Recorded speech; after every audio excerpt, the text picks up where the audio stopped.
حجاج بن یوسف ظالم تھا، ظلم کرتا تھا، زیادتی کرتا تھا۔ حضرت سعید بن جبیر ایک تابعی بزرگ تھے، اتنے بڑے بزرگ تھے کہ ساری رات نماز پڑھتے تھے، سارا سال روزہ رکھتے تھے۔ ایک دن انہوں نے ممبر پہ بیٹھ کے کہا کہ حجاج ظلم سے باز آ جائے ورنہ اللہ کی لاٹھی بڑی بے آواز ہے۔ حجاج بن یوسف کو پتا چلا کہ حضرت سعید بن جبیر نے میرے خلاف بات کی، بلا لیا، کہنے لگا تو نے میرے خلاف بات کی ہے؟ فرمانے لگے کی ہے۔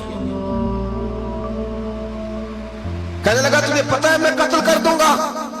آپ فرمانے لگے نہ تو زندگی کا مالک ہے نہ موت کا مالک ہے، تو کیسے قتل کر؟ کہنے لگا تجھے پتا ہے میرا؟ فرمایا میں نے تجھے نہیں، میں نے تو کئی شداد، کئی حماد، کئی قارون، کئی فرعون، کئی نمرود دیکھے، کئیوں کی داستانیں سنی، تو کون ہے؟ تو چھوٹا سا ہے۔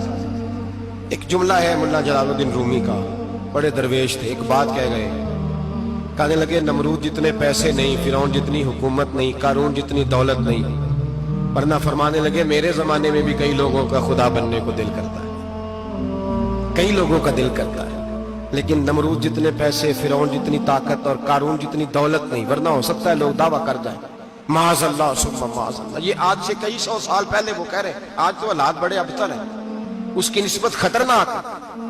فرمانے لگے حضرت سعید بن جبیر تو زندگی موت کا مالک نہیں۔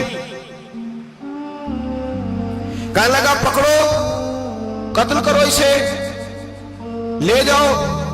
جب پکڑ کر کھینچ کر لے جا رہے تھے نا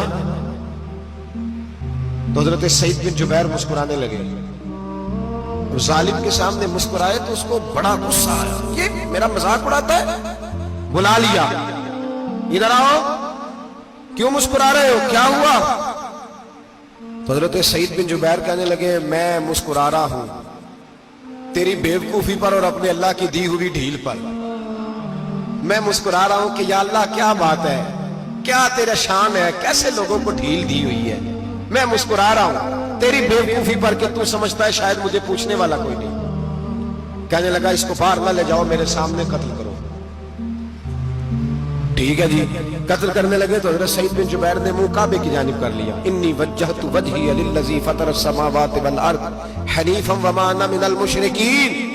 جب آپ نے یہ آیتیں پڑھی نا کہ میں نے منہ کر لیا ہے اپنے رب کی جانب، کرو مجھے قتل، کہنے لگا نہیں نہیں، اس کا منہ پھیرو، کعبے کی طرف ہو کے قتل نہ ہو، ہے ظالم پر پاگل ہو گیا ہے۔ حضرت سعید بن جبیر کے حوصلے نے شکست دے دی، ناکام ہو گیا، مخبوط الحواس ہو، کہنے لگا اس کا منہ پھیر دو۔ جب کعبے سے پھیرا تو آپ فرمانے لگے للہ المشرق والمغرب فإنما تولى فثم وجه اللہ۔ اللہ فرماتا ہے تو مشرق اور مغرب سارا ہی اللہ کا ہے، جدھر بھی منہ کرو گے ادھر اللہ ہی اللہ ہے، جدھر بھی منہ کرو گے ادھر اللہ ہی اللہ ہے، چاروں جانب پھیر دے، جدھر منہ پھیرنا ہے تو نے پھیر دیا منہ۔ حضرت سعید بن جبیر کے گلے پہ خنجر رکھا تو آپ نے ہاتھ اٹھائے، کہنے لگے اے اللہ میرے بعد اسے کسی اور پر مسلط نہ کرنا،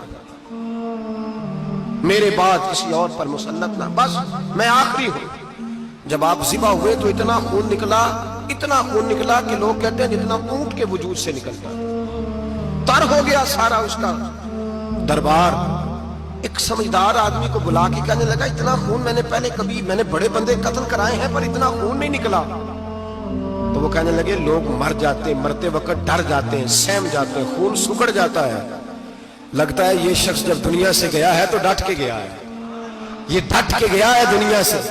حجاج بن یوسف رات کو سویا تو تڑپ کے اٹھا، کیا ہوا؟ گھر والے کہنے لگے کیا ہوا؟ کہنے لگے سعید بن جبیر خواب میں آیا اور کہتے ہیں اٹھ مجھے بتا تو نے مجھے کیوں قتل کیا، بتا بتا کیوں مارا۔ اگلی رات پھر سویا تو وہی خواب، پھر سویا تو وہی خواب۔ گناہ نفسیاتی مریض بنا دیتا ہے، ظلم تجھے مخبوط الحواس کر دیتا ہے۔ جب تو زیادتی کرتا ہے تو اللہ فرماتے ہیں کہ میں، تو اللہ کو بھولتا ہے اللہ تجھے اپنا آپ بھلا دیتا، پھر تو بھول جاتا ہے، پھر تو سیدھے رستے پہ چلتا ہے پر بھٹک جاتا ہے، پھر تو صحیح رستوں کا تعین کر کے بھی گمراہ ہوتا ہے، پھر تو روز وہی گاڑی چلاتا ہے پر اب جب تو بریک لگاتا ہے تو نہیں لگتی۔ جب گناہوں کے ساتھ تو مخبوط الحواس ہوتا ہے تو روز وہ کاروبار کرتا ہے، لیکن جب تیرے گناہ تجھے گھیر لیتے ہیں پھر اسی کاروبار میں تو نقصان اٹھاتا ہے۔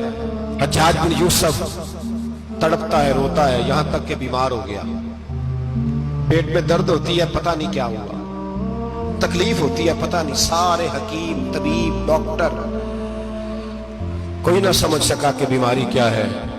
جو بیماریاں خدائی ہوتی ہیں ان کا لوگوں کو پتا, جو آزمائشیں رب کی جانب سے ہوتی ہیں وہ ڈاکٹروں کے ہتھے نہیں چڑھتی. جو تکلیفیں اللہ دیتا ہے ان کا حکیم طبیب علاج نہیں کر پاتے, مشکل. اور شفا اسی وقت ہوتی ہے جب اللہ دینا چاہے, اور جب رب ہی دینا نہ چاہے تو بڑے بڑے ڈاکٹر کہتے ہیں کہ ہمارے سے بس کی بات نہیں رہی.